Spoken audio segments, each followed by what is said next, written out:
Hello, today is Wednesday, May 28th, and welcome to episode 457 of Fault Lines, the National Security Institute's podcast that gets you quickly up to speed 3 times a week on the national security and foreign policy debates shaking up America.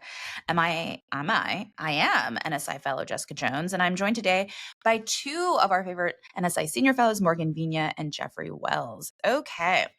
So we're talking about everyone's favorite, costliest subject, American universities. In the last few weeks, we've seen, the Trump administration kind of crack down a bit on some top universities and some international students. Recently, President Trump has moved to revoke Harvard University's certification to enroll international students. We see stories about the State Department pausing interviews for student visas. Harvard and President Trump are in the middle of a lawsuit over, in fact, enrollment of international students. President Trump argues the U.S. must close the pipeline to adversaries that are accessing sensitive research and cutting-edge technology that's coming through American academic institutions. Critics warn that that really undermines the very foundation of America. Its leading universities, its research labs, its innovation ecosystem. And our allies and adversaries aren't staying quiet either. The EU, in response, announced a new €500 million fund to attract top-tier global talent to European universities and research institutions. And the Hong Kong University of Science and Technology said Friday that any Harvard undergraduate or postgraduate, in fact, anyone just offered admission, can go to its own university.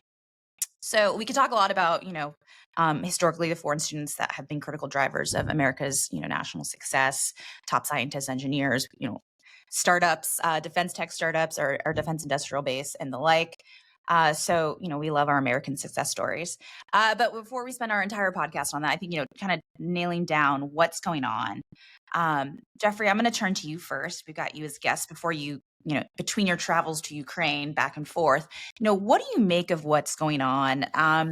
Is this undermining? Is there going to be some long-term impact to U.S. national security and our innovation future?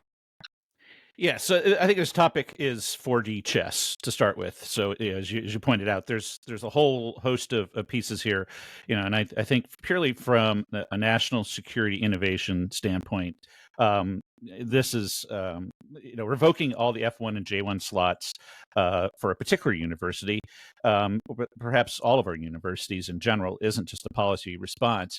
I think I see it as a big, beautiful, gold trimmed red carpet invite for our adversaries and our friends in Beijing, in Bangalore, and in Europe. And with this administration's obsession with China, I'm not sure that they have thought this through. Although I may not have thought this through either. But as we're rolling out, as our rivals, as you point out, are rolling out the welcome mat, we're starving our own labs of innovators and wizards. And the U.S. government's already started to cut the funding to the universities. So I think we're robbing ourselves of future innovation in general. Now of a brain drain, because we don't have enough American students to fill these universities to drive this. And many of these students, the ideas that they develop, there may be a few that take things back, radicalized back to their home countries, but a lot of them, have driven our historically in the United States, our innovation. And national security isn't just about our F-35s and our stealth bombers and our carriers. It's now about algorithms, LLMs, gene therapies, and quantum breakthroughs. And starting that pipeline, I think is going to leave us storming tomorrow's battles with yesterday's gear. Is there a national security risk that many of these students provide? Yes, and I think that I'll let somebody else talk about that. But I think of this a bit of just that looking back to the last century, it's sending a squad of cavalry with a saber in hand over the top of with blades in hand at the Somme in 1916, and everybody's pulling out machine guns. In that moment, the best gear of yesteryear met the deadliest technology of tomorrow, and we paid the price. And I see that happening as we starve our labs of fresh talent and expect to outsprint tomorrow's challenges with today's fuel kit. And I think the remedy is to reverse this pause. I don't know about flinging open the gates letting foreign students in, because our foreign students aren't going to be able to go places.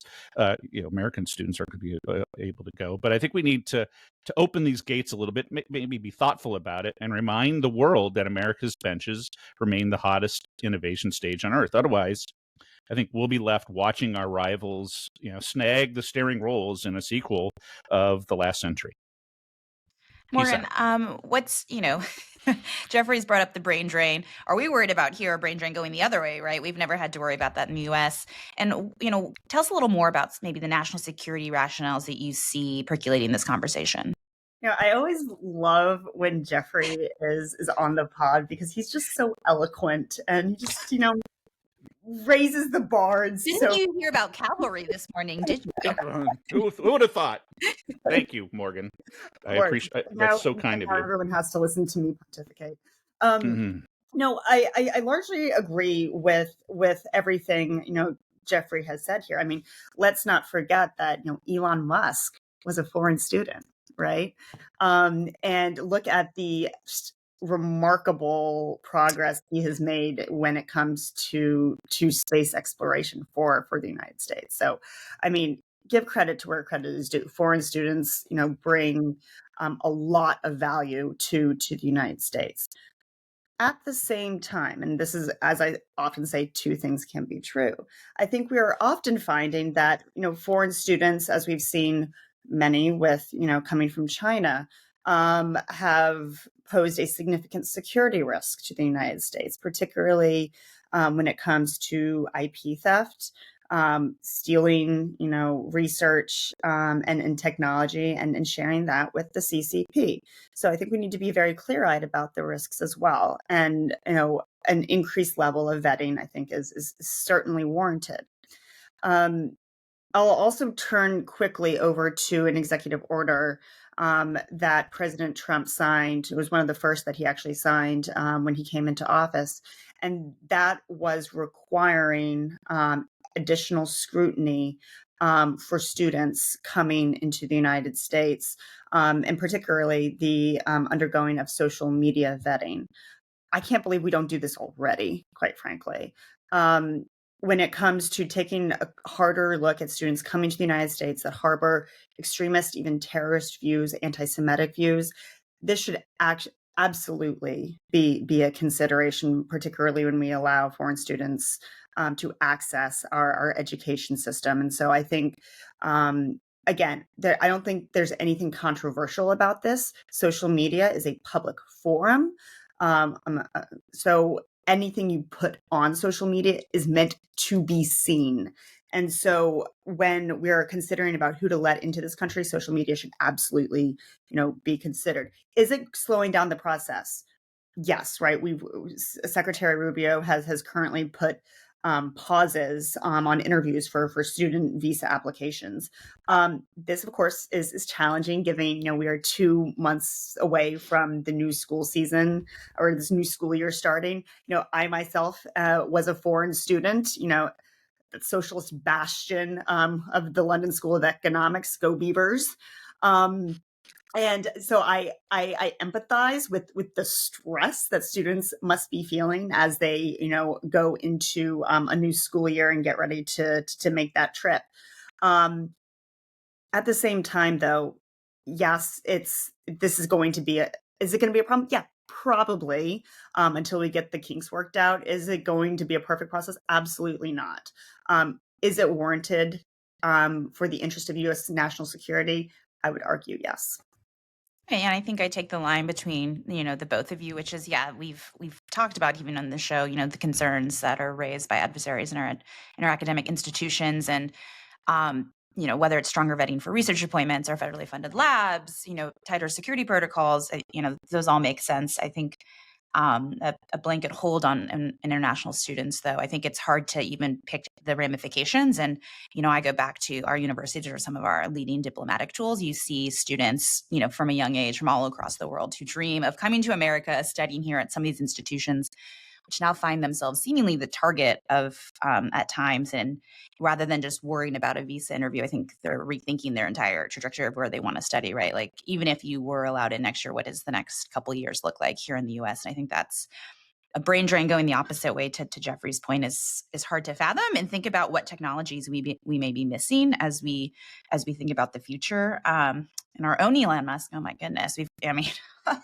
what would the U.S. look like today if we didn't have that international student? So a lot to think about. Thanks, everyone. That's a wrap. Thanks so much to Kelly Crowley, Taylor Lang, Claude Jennings, and their NSI team for their help in producing today's episode. Join us again on Friday, May 30th for another episode of Fault Lines, NSI's podcast that gets you smart fast on the national security and foreign policy debates shaking up on YouTube. We're up on YouTube. Wow, shaking up America. Sorry, guys. I got too excited for this rainy Wednesday. We're on YouTube, so check us out there. And if you like what you heard or saw, be sure to rate, review, and subscribe.